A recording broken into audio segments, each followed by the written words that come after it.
Вы смотрите новости в прямом эфире. В студии Сергей Михедов. Здравствуйте. Коротко о главных темах. В Якутии продолжается массовая вакцинация населения. Насколько активно получают вакцину жители Тампонского района. В Покровском колледже стартовала приемная кампания. Расскажем о специальностях и о количестве бюджетных мест. Приятная новость для любителей азартного спорта. Наша компания покажет прямую трансляцию конных скачек на призы главы Якутии. Пассажиров, сломавшегося на реке Лени теплохода «Полесье», который следовал из столицы в Алекминск, пересадили на судно «Ракета». Оно прибыло в Якутск из поселка Сангар днем, после чего его направили на выдворение 45 пассажиров. Напомним, находящиеся на борту участники мероприятия национального праздника Эсэ-Холонхо, который пройдет 26 и 27 июня в Алекминске. Среди них оказались 18 сотрудников нашей компании, отвечающие за организацию прямой трансляции с места празднования. По словам владельца «Полесья», экипаж обнаружил нарушения в работе муфты судна. Всему виной стала жаркая погода. А в Сунтарском районе ликвидировано 2 лесных пожара. По свежей информации Минэкологии Якутии, всего на территории лесного фонда потушили 3 лесных пожара. В Сунтарском Улусе 2 и 1 в Намском районе. На территории Сунтарского района в настоящее время продолжают тушить 6 возгораний. Работы проводят 208 лесопожарных Минэкологии, 209 мобилизованных и 2 работника МЧС. Привлечены более 20 единиц техники. Сейчас к эпидобстановке. Еще 93 человека заболели коронавирусом в Якутии за сутки, сообщает Оперштаб. В том числе 54 в Якутске. По 6 заболевших обнаружили в Вилюйском и Мирнинском районах, по 4 в Мегино-Кангаласском, Нерюнгринском и Алданском, по 3 в Усть-Алданском и Эвено-Бытантайском районах, по 2 в Амгинском, Сунтарском, Хангаласском и Чурапчинском улусах.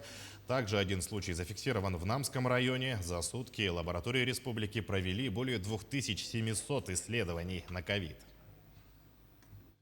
Необходимо обратить внимание, что ближайшие Эсэ-Холонхо, которые проводятся в Алекминском районе, проводятся строгим соблюдением санитарных правил, утвержденных Организационным комитетом и, соответственно, Роспотребнадзором по республике Саха-Якутия.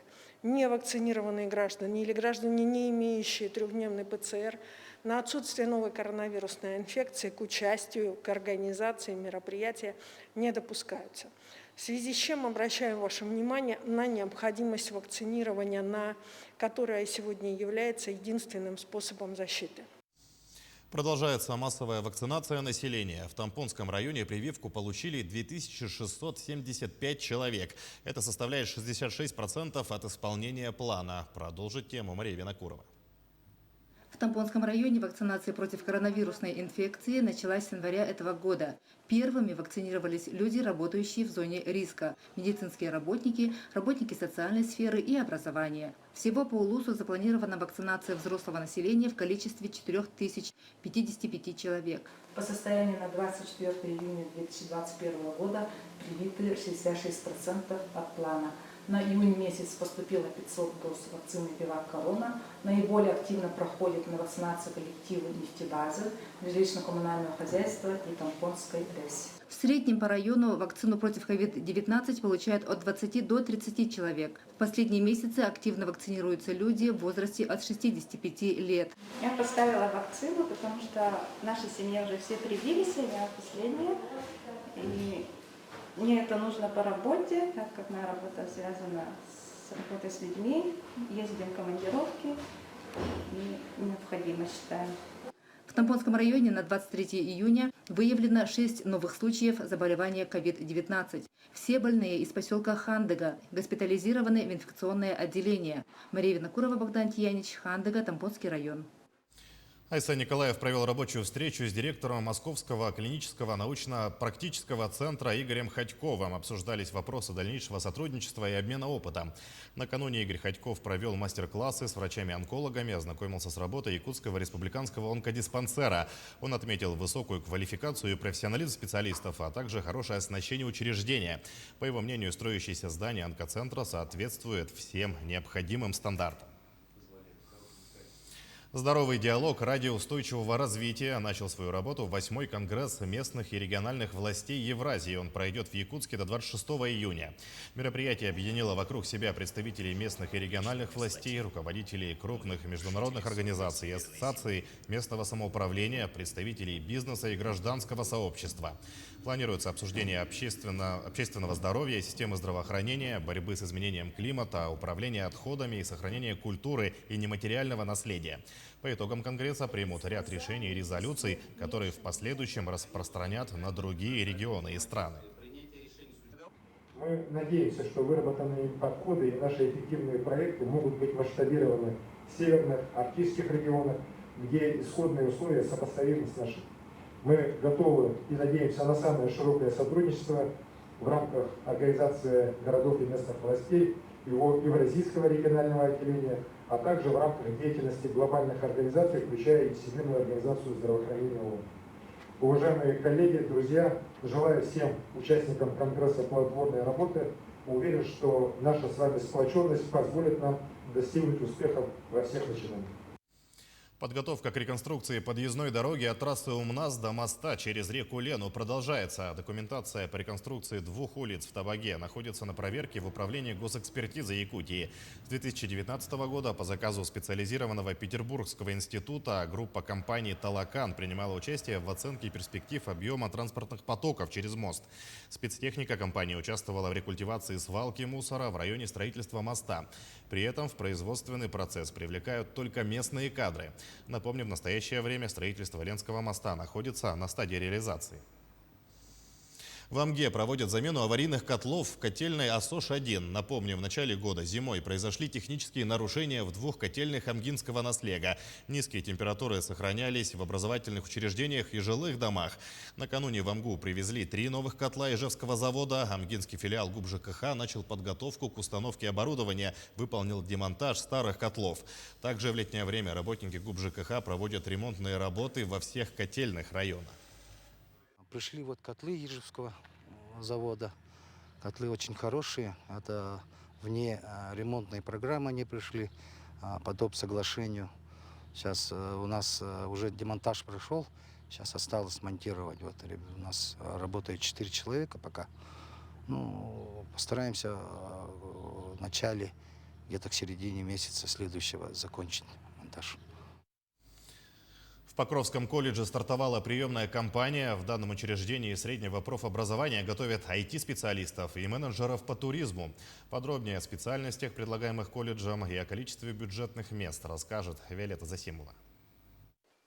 Покровский колледж функционирует с 2005 года. За все годы его деятельности здесь обучились и получили специальности более 2000 человек. На предстоящий учебный год колледж ведет прием абитуриентов на очное обучение по 3 специальностям. Это IT-направление, это информационная система и программирование на базе 11 класса. Организация технологий защиты информации 25 мест, также на базе 11 класса. И направление туризм, также 25 мест на базе 11 класса набор. Это на бюджет. Что касается платного приема и на заочную форму обучения, это при наличии, при укомплектовании группы. Одним из главных преимуществ колледжа является его мощная материально-техническая база. В прошлом году Покровский колледж стал обладателем федерального гранта и получил средства в размере более 32 миллионов рублей на оснащение оборудованием 5 аудиторий по стандартам WorldSkills. Все 5 аудиторий, или правильнее говоря, мастерских, предназначены для обучения IT-специалистов.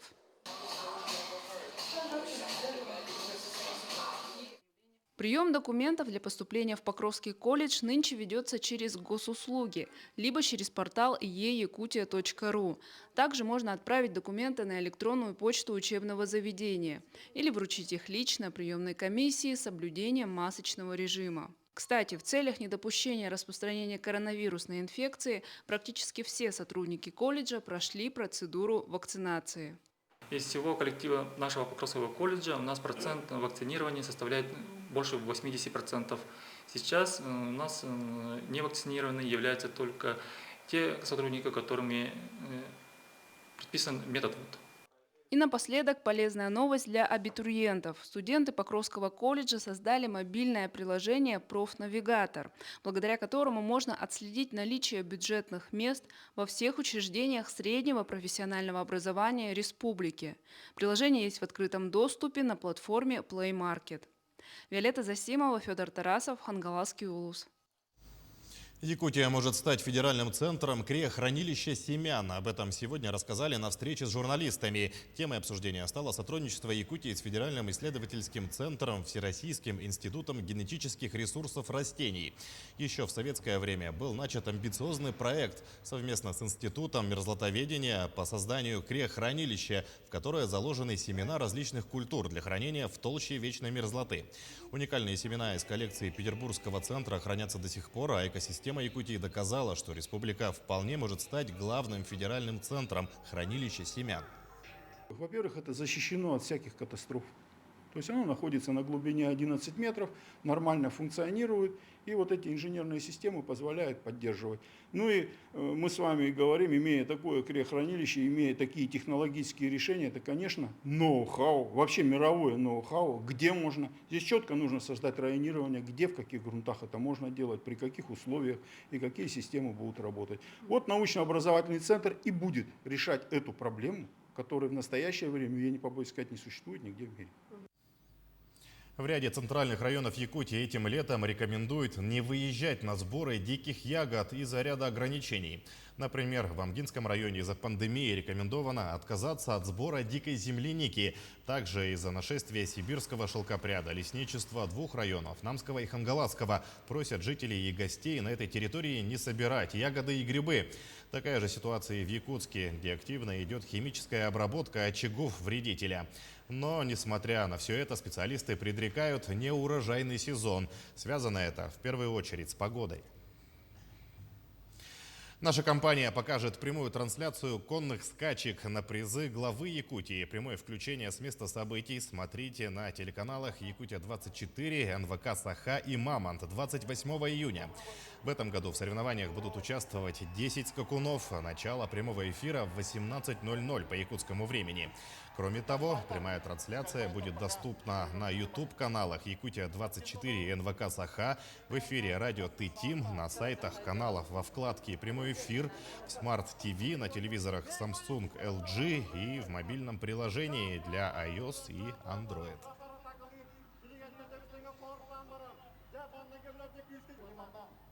Мы продолжаем следить за развитием событий. Оставайтесь с нами.